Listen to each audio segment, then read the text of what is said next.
Okay, welcome everyone on a Monday evening here at the UDK, and welcome to the introduction lecture of the dialogue series, The Healing Arts Encounters in Art and Medicine, that we are hosting here at the Berlin University of the Arts, together with the International Society for Arts and Medicine and the Network Art and Medicine at the Charité Medical Center in Berlin. First question, who of you is from the UDK, from the Berlin University of Arts? That's basically everyone who is not from the UDK. Okay, so let's do this every time and observe how the ratio will change. This is the second rendition. Last semester it started out like that too. The great majority, 90%, 95% UDK, and a couple that were not from the university. Towards the middle of the semester, it kind of started to move, and towards the end, we're completely 50-50. Half of the students were medical students, or psychiatry or psychology students, and the other half was UDK. So let's hope for this development as well in this semester, because then what we're doing here in front, on stage, will also happen in the audience, this kind of mix of art and medicine. So then for you, the UDK students, it's obviously nothing new. The UDK is one of the largest and most diversified universities of the arts in the world. It's actually the largest in Europe with 4,100 students, which is nothing compared to a technical university, which has 30,000 students. But for art university, it's the biggest in Europe. And the teaching here is offered in 4 different colleges, as you might know. So who is from the fine arts? Okay, that's quite a few in the room right now. How about architecture? That's more. And how about media and design? Okay, very rare. And music and performing arts? Okay. So music and performing arts is representing very strongly here. That's an interesting connection because music and medicine was a big topic also of last semester's dialogue series here. And then the UDK has also the Berlin Career College. Anyone from the Berlin Career College here?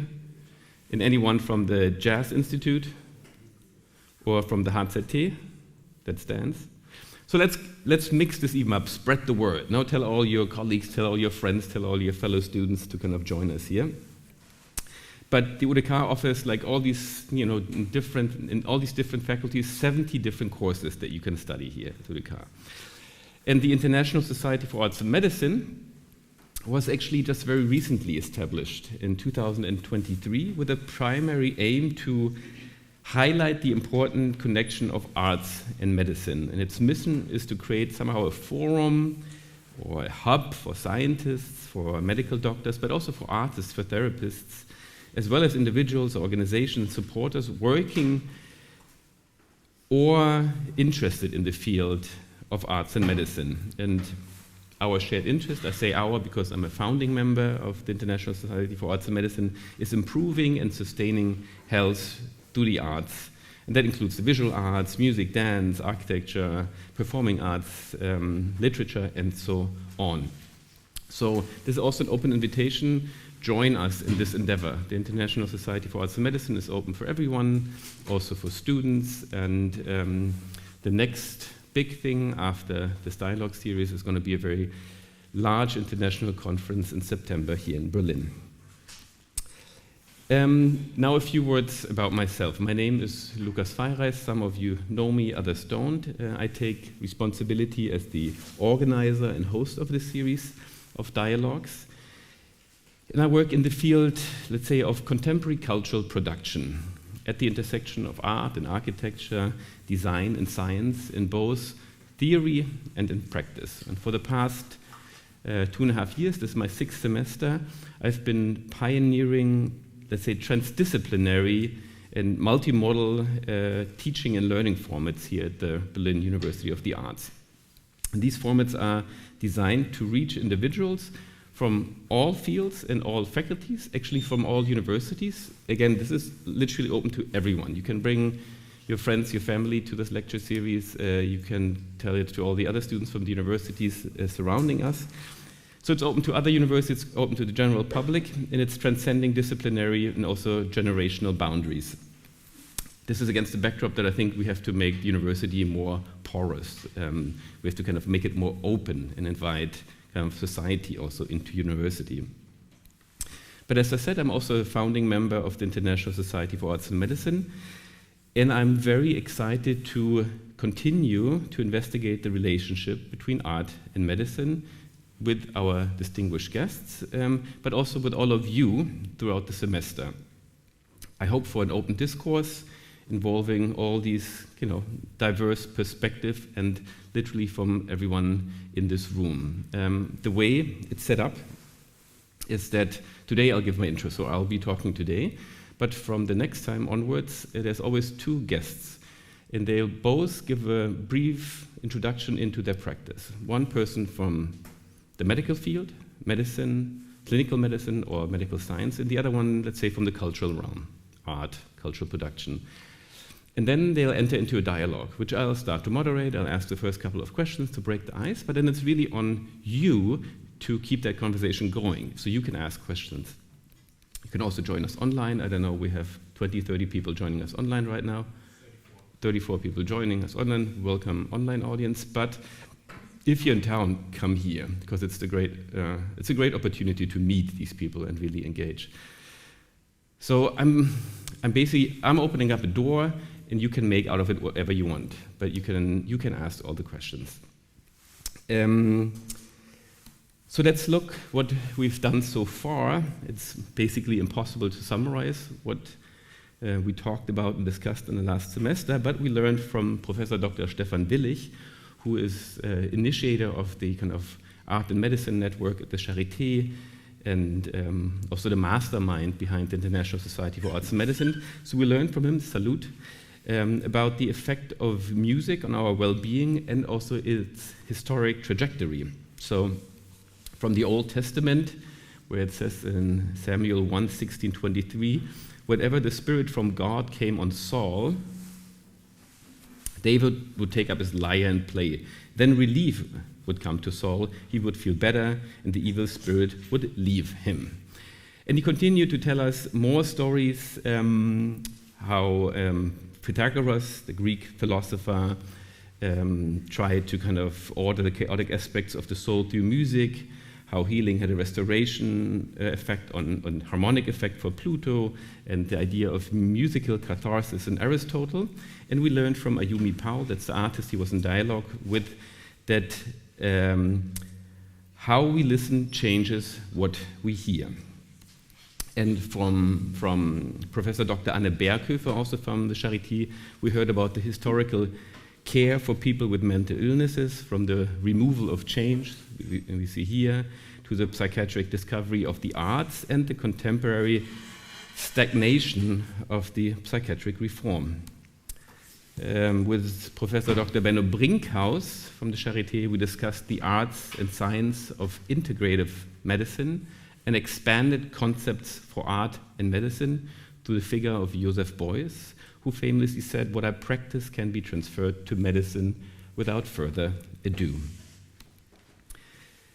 We extended our view to our built environment, to the city, to architecture, with Professor Dr. Mazda Adli about transdisciplinary neuroscience of urban life, and how to learn more about the connection between the city and the psyche, between stress in the city and our emotional city. And with trained medical doctor Paulina Schulz, aka DJ Gigola, we talked about club and nightlife spaces as safer spaces and the healing power of music and collective dance. Curator, writer, and designer Prem Krishnamurti showed us from a curatorial perspective the healing power of the arts in general, and of karaoke in particular, as an embodied practice of collectivity. So who was here last semester, by the way? Okay, just 3. Who was here for the karaoke session? None of you. Okay, so we had literally a karaoke session here, the entire room singing ABBA. Very, very powerful. And we had Professor Dr. Natasha Kelly, my colleague here. She's the professor for cultural studies currently at the Studium Generale. She taught us about writing as a feminist healing practice, one that offers alternatives and counter-narratives to dominant storylines. And last but not least, Christopher Bailey, the World Health Organization's arts and health lead, who shared with us the refuge he finds in museums and new forms of seeing and the realization that art may not cure, but it heals. But these are just a few of the many highlights that marked last semester's talks and discussions.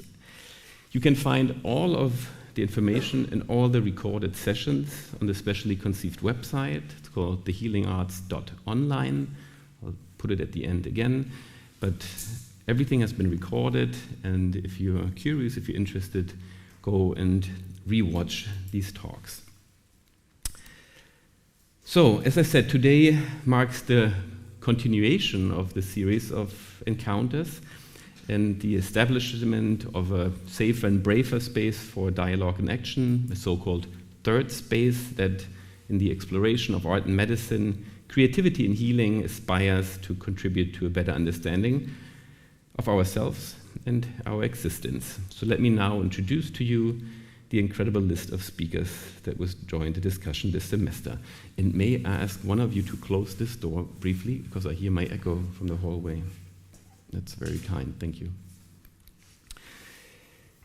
So the lecture series, as you have probably found out, is bi-weekly. Who of you is also joining the Juxtaposition lecture series?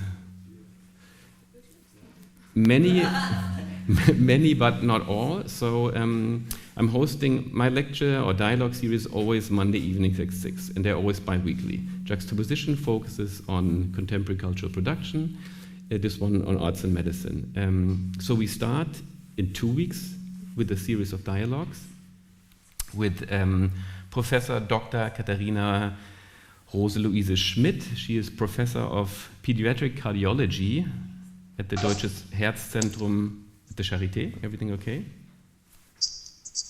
I hear sound from the web. Maybe you can just tell the online audience to turn off their mic. Dear online audience, please turn off your mics. We can hear you in the lecture hall. It's Sylvia. Sylvia, please. Sylvia, please turn off your microphone. Thank you. So for the non-medical doctors or experts, pediatric cardiologists, they specialize in diagnosing and treating heart problems in children. That's a tough job. So Katharina advocates of children's rights in hospital, and she focuses on family-centered care. And she's been working together with Rebecca Rauer, who is a dear, very old friend of mine based here in Berlin, an artist and educator, and she is founder and artistic director of EFRA. And EFRA is a non-profit organization that acts as an interface to connect children and art, advocating for the dismantling also of barriers to participation in culture. Kind of what I try to do in the university as well. The whole arts, we might be living in it, because we study at the University of Arts, but it's quite a bubble, no? So this is also an attempt to kind of dismantle this and kind of open the doors. And EFRA kind of advocates for democracy and emotional education through the arts. So the two of them have been very practically working together, and this is going to be the first kind of conversation that we will join or that we'll be part of in 2 weeks from now. After that, we have Professor Dr. Christiane Montag from the Psychiatric University Clinic at the St. Hedwig Krankenhaus. She is head of the research division on psychotic disorders and head of the research group Empathy and Interpersonal Processes at the Charité.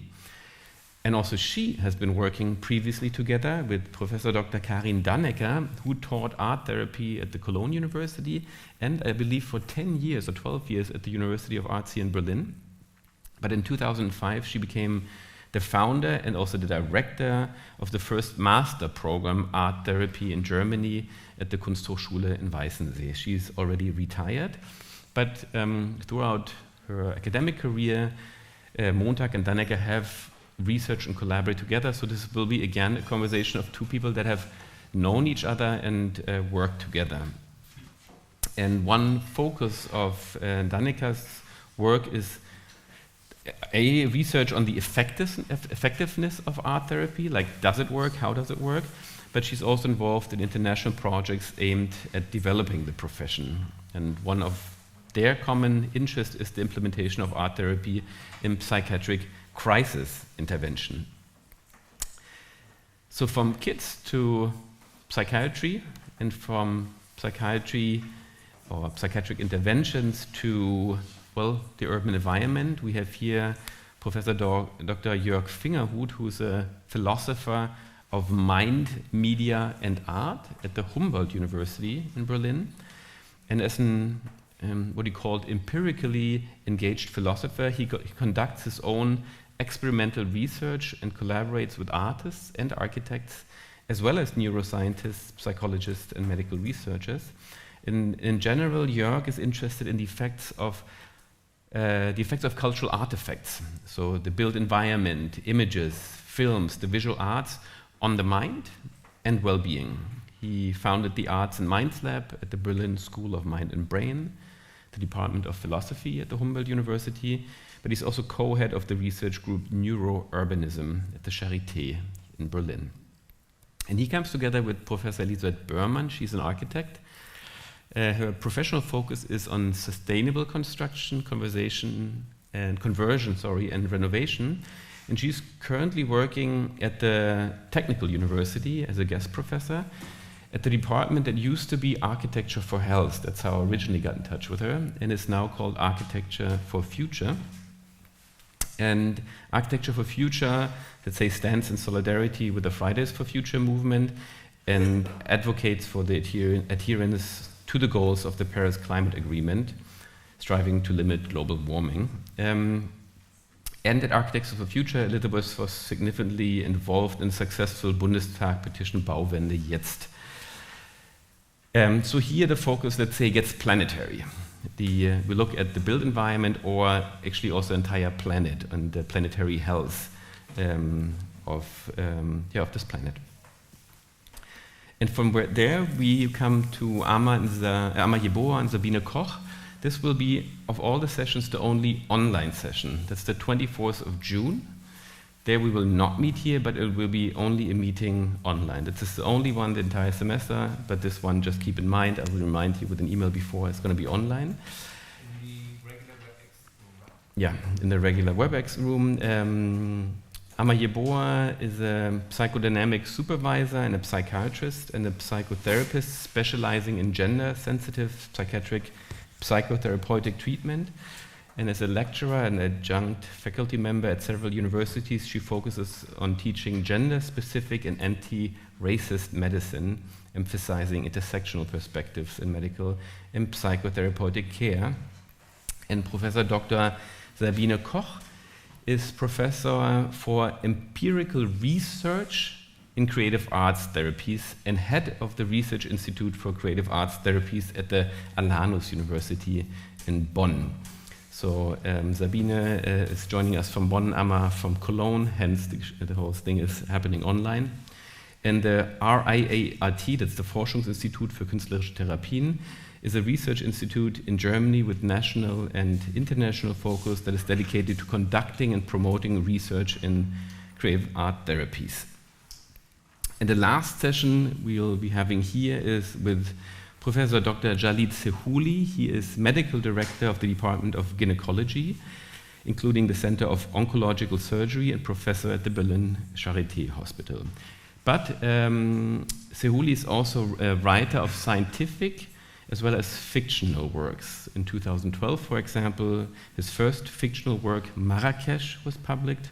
In his second work, Und von Tanga fahren die Boote nach nirgendwo, from 2016, he uses Tanga, or Tangier, the hometown of his parents, as a starting point for philosophical and autobiographical reflections that also encompasses life in Berlin. In 2018, his book Von der Kunst, schlechte Nachrichten gut zu überbringen, he addresses challenging aspects of doctor-patient communication. And he's coming together with Nena Onua, who is a Ghanaian Nigerian researcher and visual artist based here in Berlin.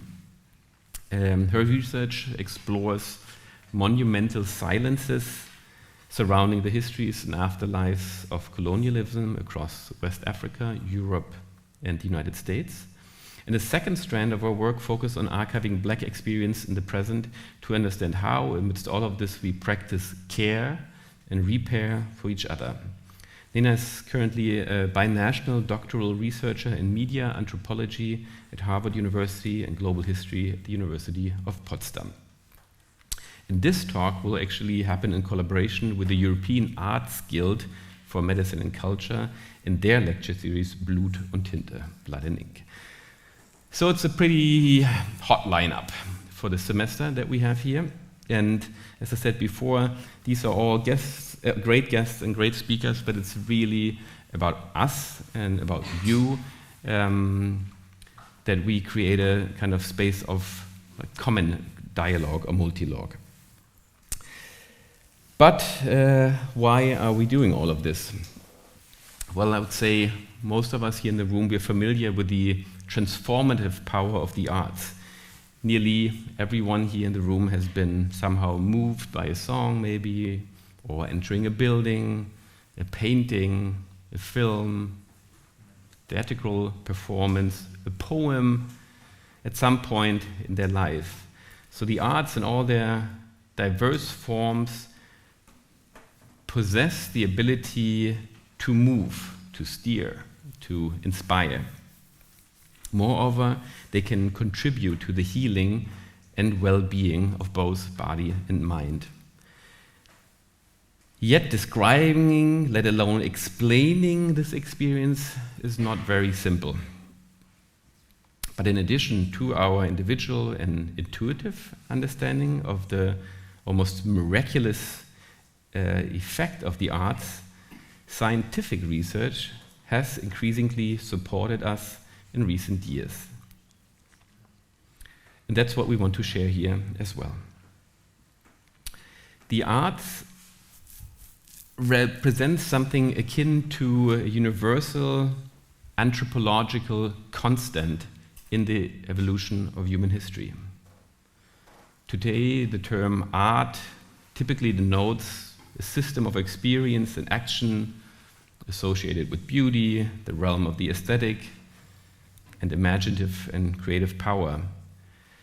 By engaging all our senses and our capacity for empathy, the arts are uniquely suited to help us understand and convey concepts and emotions, even under increasingly complex conditions, such as the current health crisis, on individual, communal, and planetary levels.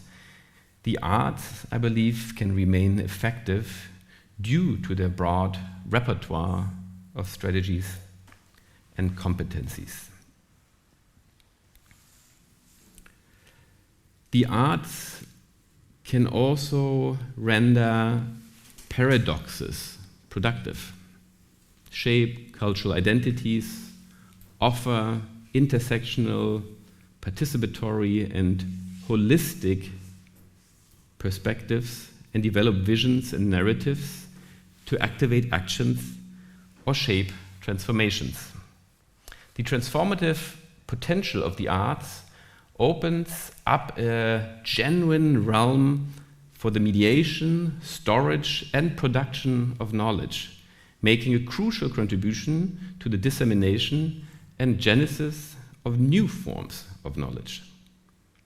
Insights arising from the creation or experience of various forms of art have been described by various philosophers. According to Foucault, for example, this constitutes an independent or poetic form of knowledge that can reveal the hidden or underside of scientifically structured apprehensions.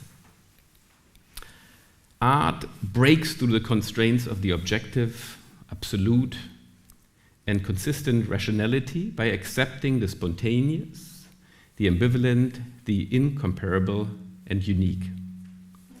Reflections on these insights into specifically artistic knowledge generation challenge conventional notions of knowledge regarding their scopes of validity and normative claims.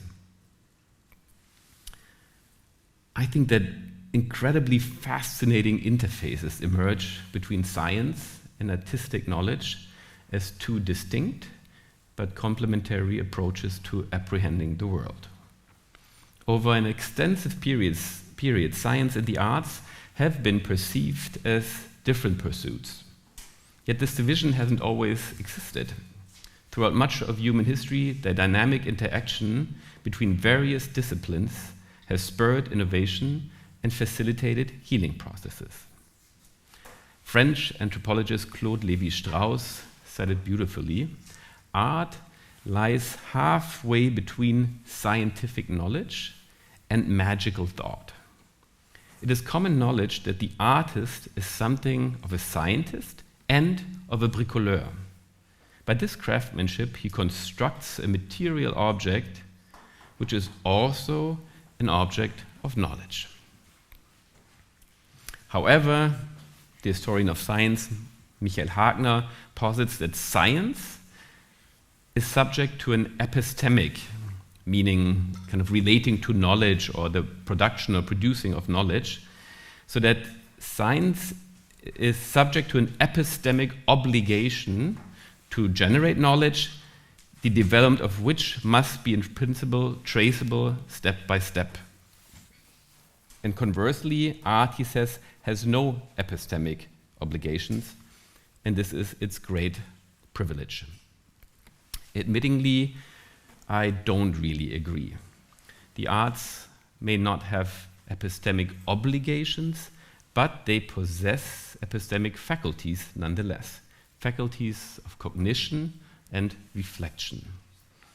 Their great privilege, indeed, and power lies precisely in the fact that, unlike evidence-based sciences, they're ambivalence-based. The arts reject linear readings. They allow for complex emotions and the coexistence of multiple, even contradictory levels of meaning. Knowledge formation within the arts is iterative and transversal, encompassing artistic improvisation and experimentation. It fosters a critical, creative, and open-minded attitude that then can be transferred to other contexts, experiences, and broader social issues. But what do art and science have in common? Both domains, the arts and the sciences, are based on observation and interpretation and are fundamentally oriented towards the exploration, discovery, and experience of the unknown. They both harness the greatest natural resource in the universe, our imagination. Artists and scientists develop what doesn't yet exist and operate from the perspective of what could be. Anything begins with the fiction of what could be. Art and science both render ideas about the world into a form that allows the viewer to connect to the idea. So the systemic and systematic intertwining of knowledge from the arts and knowledge from the sciences, here medical sciences, proves, in my opinion, to be a very promising means of developing new, experimental, and transformative modes of transgressive and collaborative knowledge production. Because intelligence, I believe, is inherently ecosystemic. Many kinds of minds are needed. A tentacular way of thinking is needed, as the great Donna Haraway coined the term as a counter term in critique of an anthropomorphic form of thinking. Think of the tentacles of an octopus. Or, as Haraway famously said, to be one, you have to be many.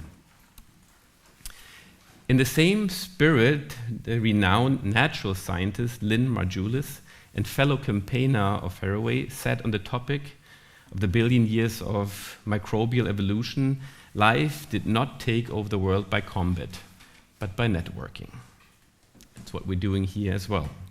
Contrary to the Darwinian idea of survival of the fittest and natural selection, we learn from Margulis that symbiosis, which simply means members of different species living in a physical contact with each other, is crucial to the origins of evolutionary novelty. ranging from bacteria, the smallest kinds of life, to the largest, the living Earth itself. Life is a planetary level phenomenon, she says in her seminal book, Symbiotic Planet, A New Look at Evolution. And I continue the quote, "The Earth has been alive for at least 3,000 million years. To me, the human move to take responsibility for the living Earth is laughable. The rhetoric of the powerless. The planet takes care of us, not we of it." It is often said that when the Earth is sick, humans cannot be healthy, as human health can only thrive in a healthy, intact environment. That's true. However, perhaps it's more accurate to say that with sick humans, the Earth cannot be healthy. Maybe you heard the joke of the two planets who meet again after a long time in outer space and ask each other how they're getting on. And one says, "Well, you don't look too good," to the other. The other planet replies, "Well, I'm not doing well, I've got Homo sapiens." And the first replies, "Don't worry about it, I had it that once, but it will pass." So jokes always contain a grain of truth, no? Even more, the truth is often the great joke itself. So the undeniable dramatic impact of human actions on the planetary environment is evident. The age of the Anthropocene or Capitalocene has shown us that we, if anything, actually need to protect ourselves from ourselves. Our self-inflated moral imperative, Margulis said, to guide a wayward Earth or heal a sick planet is evidence of our immense capacity of self-delusion. So just as the arts and science of integrative medicine does not solely focus on the diseased organ, but looks at the whole person in their specific environment, we should maybe also follow an integrative approach that views the Earth and its biosphere, the totality of all organisms, as a living entity to be treated and whose self-healing powers need to be strengthened in order to present shared perspectives for a healthy future. So personal health involves planetary health and vice versa. And the arts might just help us here. As Christopher Bailey, I mentioned it before, the WHO lead for arts and health, who started last semester's lecture series, said, "The arts make visible what we are feeling, but may not have been able to name just yet, enabling us to see that we are not alone." Against the backdrop of all that I've said, and actually I'm already coming to an end of this kind of introduction before we come to more pragmatic questions. So against this backdrop, I hope that in this kind of holistic and planetary mindset, we will learn with and from one another over the course of the semester. Today, more than ever, it is essential that we engage in a meaningful dialogue while still staying open to diverse perspective. Despite our differences, we share a common humanity. In giving the pressing global challenges we face, we must adopt an integrative approach to secure a sustainable and healthy life for every individual, other species, and other intelligences, and for our planet as a whole. And there is actually no alternative to that. The kind of lone fighter mentality is just not sustainable anymore, and cognitive diversity is indispensable. So even though we are maybe still far from quantitatively testing and scientifically proving the relationship between art and medicine, we can readily affirm art can heal, and what you do with it, and this goes out to all of you studying here at the Berlin University of the Art, it matters. On that note, it might be worthwhile to exercise what is called scientific humility here. Because just because we can't explain something doesn't mean it doesn't exist. As the Gödel incompleteness theorem, which you see here, and probably none of us understand, one of the most important results in modern mathematics and logic has taught us there are always infinitely many things we don't know or can't know. We'll never even come close to a situation where we know everything. That said, thank you very much for your attention for this introduction. Be well and handle with care. And if you want to stay up to date, please follow us on these different platforms. These are two websites. The one is thehealingarts.online that I mentioned in the beginning. Also, the lectures are obviously on the website of the UDK. They are being live streamed and recorded, usually within a week, Jakob. They end up on the website, and a little bit later they end up on the specifically conceived website. The ISFAM is the International Society for Arts and Medicine. Post-protocol is basically all the different courses that I offer here at the UDK. So if you're also curious about other stuff and you want to follow on Instagram, this is where you get the information. Mine is also just work-related stuff. And then we have, again, the ISFAM that's just growing right now. That said, first of all, thank you very much. And now it's the most fun part of the evening. I'm happy to answer your question, maybe regarding how this, is being set up, or how you get your credit points, or any other topical questions that might have come up through my short introduction.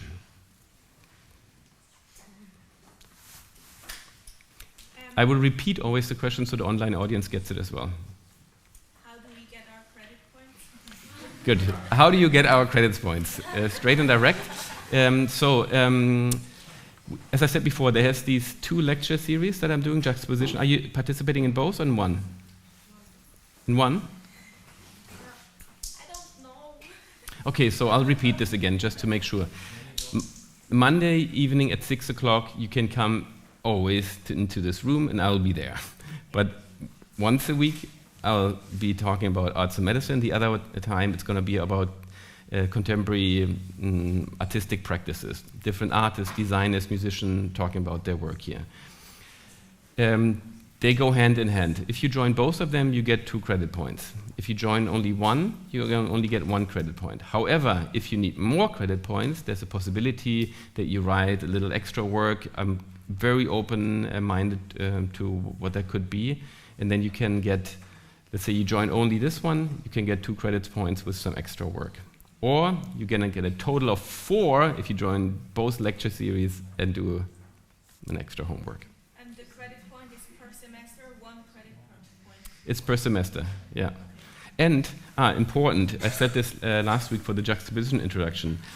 If you're signed up via Moodle, you will see there is, for each session, a little information and a question for reflection. So after each session, you are asked, that's how you get your credit points, a short reflection. Just a personal reflection, okay, what stayed with me and what inspired me, what did I agree with, what did I did agree with, what did I didn't understand.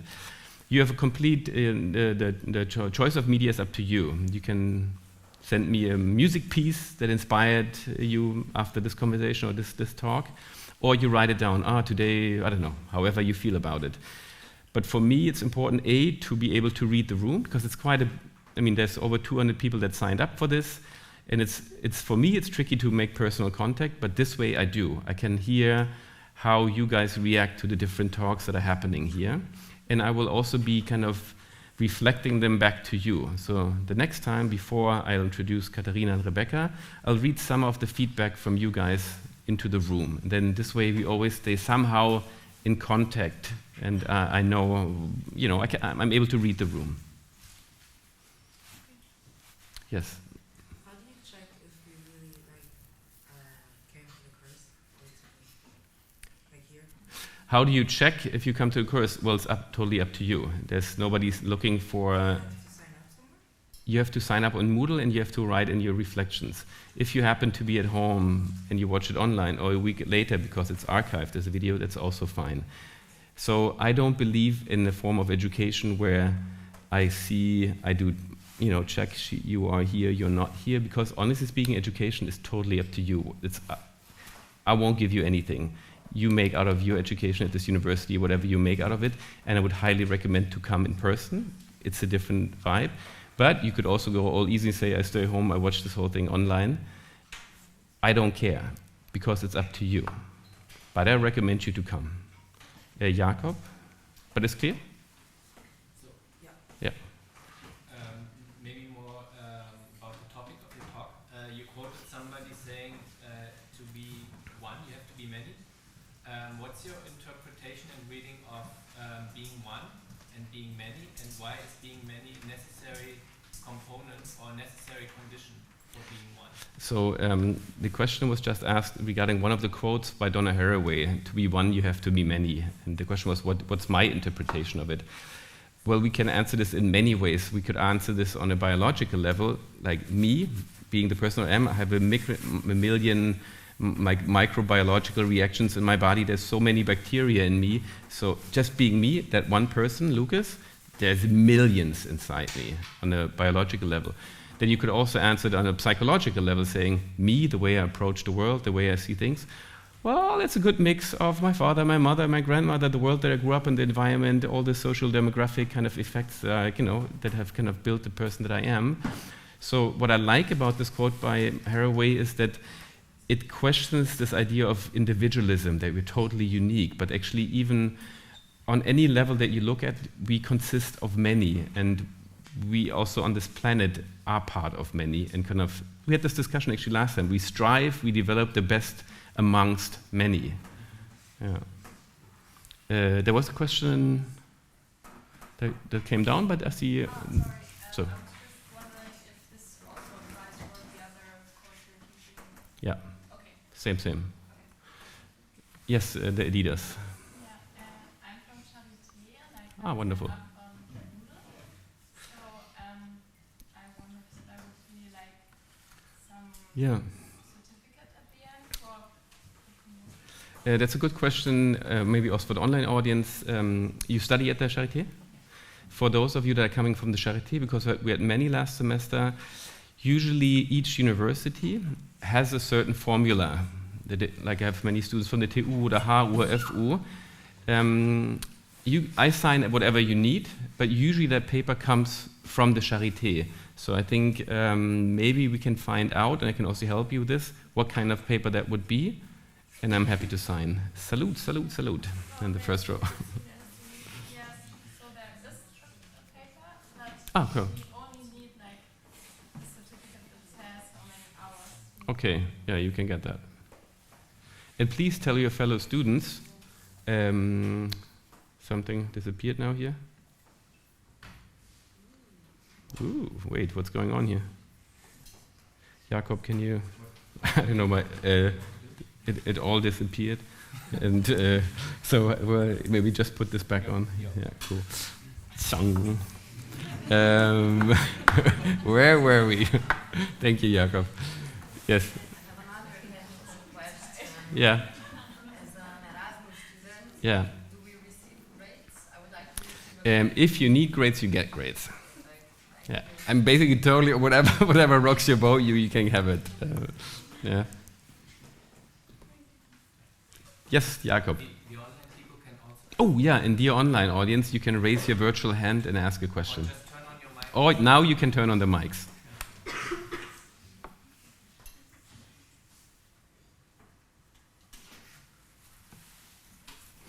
But how about you guys, the live audience? Yes. You mentioned Gödel's incompleteness theorem, and the fact that we were not going to be able to know everything, or perhaps by extension anything for sure.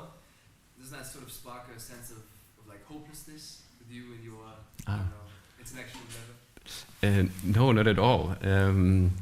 I think it's actually really relieving that it's like there's never going to be a final answers to things. I mean, think about all the great works, the unfinished operas or whatever. So I do find it incredibly relieving to know that we will never be able to know everything, because it puts you also into place.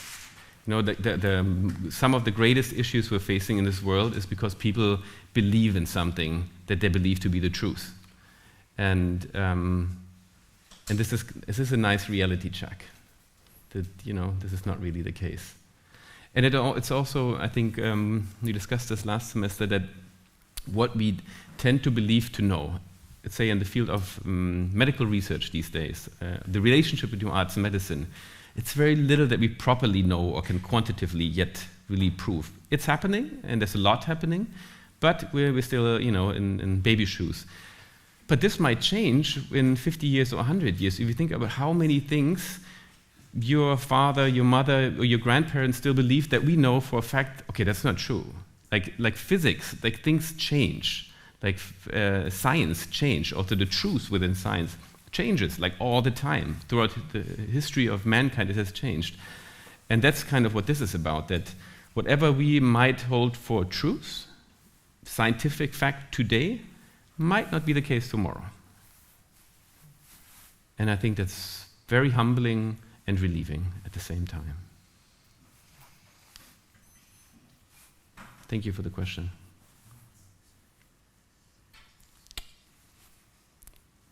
Another question. Online audience. Yeah, there's one? No. But I wish somebody would ask the question so we can check if it works. Okay, can you just ask a stupid question? Because we need to check the techniques here.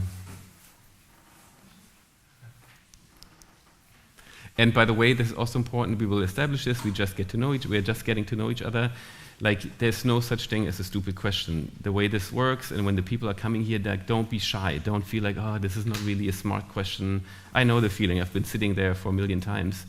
Like, there is no such thing as a stupid question, and whatever is really something that is in your mind, just ask it. Yeah, no shame in the game. But last chance, another question. Yes, there's he in the back, and there's another one too. Woof! Now it's going on. Please.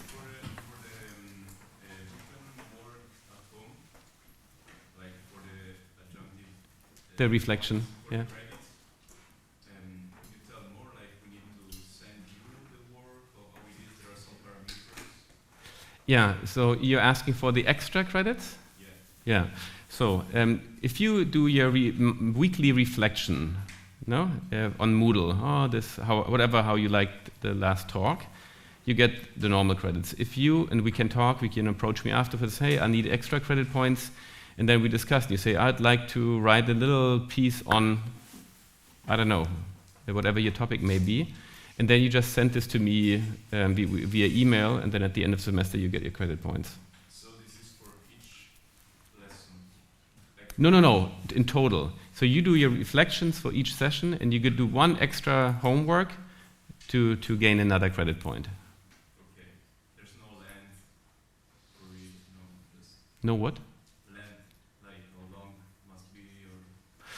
That we can discuss, because I said I'm also there. If you said I will compose a musical piece on the healing, blah, blah, blah, well, fine. Otherwise, it's usually 5 pages or something like that in the last semesters. A rough ballpark number. But now I saw a few hands going up. Where you did? I think my question just got answered. Okay, cool. And did I see another hand over there? There was an online hand by Paula Kuhn. Paula, you wanted to ask something online. Maybe Hello. not. Yeah, hello, Can you Paula. hear me? Hi, sorry, I have some technical issues. I'm wondering, what is the deadline for the weekly exercise via Moodle? The deadline, officially speaking, Yes. is the end of the semester. I recommend you okay. I recommend you, this goes for everyone, to do it directly afterwards. Because Okay, then you great. still have it, more fresh in your mind. Yeah, thank you very much. Cool.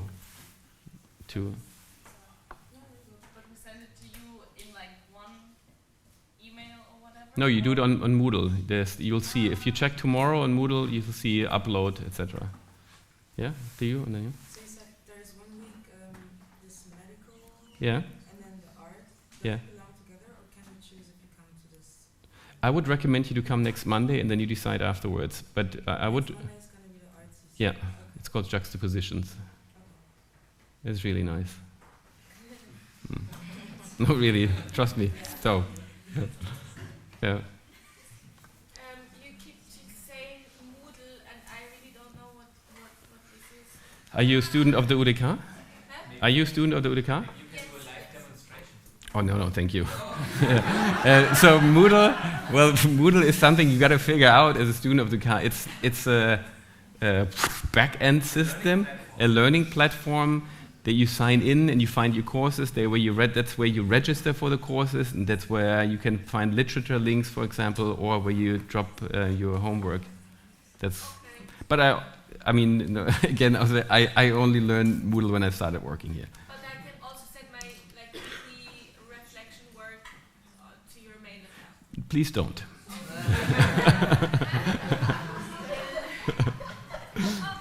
No, please don't, because I do get a lot of emails, and at the end of the semester, I don't give you the credit points, but the Studium Generale, and they just see, okay, they upload it, they check, and they see, okay, this has been all uploaded. Otherwise, I would have to forward to them, they have to upload it, so don't send it to me by email. Okay. You gotta enter the world of Moodle. Enter the world of Moodle. Yep. Was there another one here or not? Sort of just related to the question, because we wanted to sign in Moodle, but there's just no available spots anymore. Yeah, but sorry, man, so much technical stuff, but that's what it is. So for many of you, you tried to sign in, and it didn't work because Moodle was full, because there's over 200 students that signed up. This week it's open again, since today. So go on Moodle, sign up, it's all good. Yes. Stan, final question. Thank you. Not about Moodle, man. I was last week also here attending to the JUXTAPOSITIONS? JUXTAPOSITIONS, and I've seen also that you're a curator, like you're generating all these spaces around the world, I have to say, like, on your perspective, like you being the expositor, the curator, the people who put the glue for put all of us together, like, how is that bringing you, like changing you, how is forming you, how it is like, do you feel that it's helping you to the next years, like kind of fix some, for example, you said before something about like, I do believe that onto the educational system or something like that. Do you think that is maybe bringing you to next level of teacher or something like, I don't know, it's okay, beautiful. And I don't know how to let me paraphrase your sentence, because it's a nice question. It was a personal one, addressing my job is basically I'm a curator. I do exhibition books, etc. No, of sorts, and I teach. So I'm a mediator of sorts in the world of arts, architecture, and design. So a mediator or a medium. I'm trying to be the thing in between. No, in this case between art and medicine, or between many other things. And your question was how that work, and maybe also this work in particular, has a return effect on me and on my development and evolution. It's a deep question that I have to think about for a moment, but I believe that the reason why I'm still teaching, well, I've been teaching for 20 years since I left university, is because it's a constant learning process, number one. And I've said this earlier today at a colloquium that I encourage all of you to eventually start teaching, because that's really when you start learning. I mean it. Like after my master's degree, I didn't feel like I was like, oh, what do I know? But like entering into education really made me kind of opened up my mind and made me see many more connections there. Then what do I learn here is, also on the one hand, this whole aspect between like a more scientific thought and a more artistic thought, and how these two worlds can, come closer together. That's basically in all of the work that I do. I try to bring people and places and ideas into the same room and into a dialogue, and I believe in juxtapositions, I believe in controversy, but I also believe in harmony, but this is kind of one of the main things. And on the topic of art and medicine, and again, this room is mainly filled with students from the Berlin University of the Arts. Doesn't this give us an incredible agency? Like the work that we do, beyond being beautiful or beyond, playing an instrument or music, but this can actually have a positive effect on the world, on others. And that, knowing that also from a medical perspective, I think is so enriching. Like it gives a whole new meaning to what we do. And yeah, so that's something that I gained from this course. And again, I enter as an amateur, just like you are. I'm just find this interesting, and I start to explore. And this is an explorative movement that I'm joining with you. But it's not that I provide answers. It's always just kind of trying to use education as a way to raise questions. So, thank you so much for being here today for the introduction lectures. I hope to see you next week for Juxtaposition. I hope to see you in 2 weeks again here for Katharina Schmidt and Rebecca Raue. Have a wonderful Monday evening. All the best to you. Handle with care.